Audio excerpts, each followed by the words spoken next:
Shelly, thank you for taking the time to be here today. For those who may not be familiar with you yet, would you please introduce yourself? Yes, hi, I'm Shelly Isaacs, and I am a lecturer, a programmer, and a teacher in foreign language film appreciation. Thank you for the proper introduction, Shelly. Um, Before we dive in, I have to admit I'm still discovering a lot in the world of foreign films. I love Parasite by Bong Joon-ho, such a brilliant film. But I'm curious though, what was the first film that made you fall in love with foreign cinema? With foreign cinema, probably the first film I saw was a film by Francois Truffaut. It was entitled The 400 Blows. The 400 Blows. It was a basically autobiographical film about him, loosely based on him, about a young boy growing up in Paris, and he's a bit of a rebel. His parents don't really pay that much attention to him.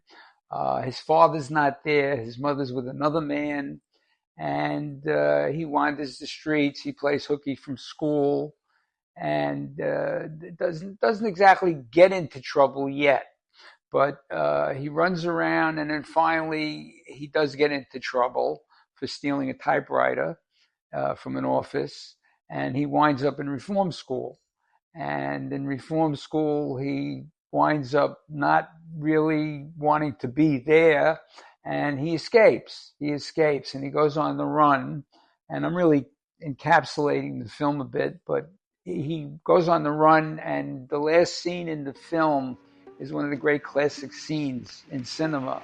He's running towards the beach, and he's running towards the beach is the future. It's out there, it's the sea. And he's running towards the beach, and he stops, and he turns, and he stares at the camera, and the camera freezes. So what's going to happen to him is really what the question is. And from that, Francois Truffaut made 4 other films about the same character. And so that's my basic education as a kid into film. But what would you say differentiates foreign films from Hollywood films? Well, Hollywood films over the years, there are, not to denigrate Hollywood films, but there have been a lot of great Hollywood films. But Hollywood, their films are, how can I say it? They're all structured basically the same way. Jean-Luc Godard, who was a great director, a French director, and he once said, every film has to have a beginning, a middle, and an end, but not necessarily in that order. Foreign language film goes in all different kinds of directions, but it's also a journey into another culture.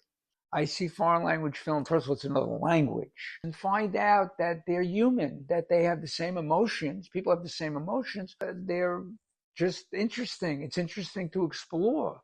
They're not like Hollywood films. If someone like myself has never watched a foreign film, which one would you start them with and why? For someone young like yourself, I would take you back to the 1950s, the early 50s, and I would take you to a filmmaker. His name is Satyajit Ray from India, and it's a three-part series, again, about a young boy, very young. The first time we see him, he's about 5 years old, growing up in rural India, then going to school later on in a second film, and finally graduating college in the third film, experiencing marriage, having a child. And it takes us through that whole period of his youth, and then finding himself as a human being in the world. It's a remarkable series of films. Wow. But that's where I would take you first. Before we wrap up, what film are you showing Porto Vita this month? Today we're watching a film called J'accuse, an officer and a spy.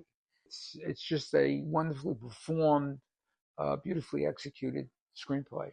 Thank you so much for your time, Shelly. That's it? That's it? Did you have more to say? Anything else? I'll stay here tonight. I'll stay here all night. Okay. Forget that. I'm enjoying myself. Thank you so much, Shelly. My honestly. pleasure.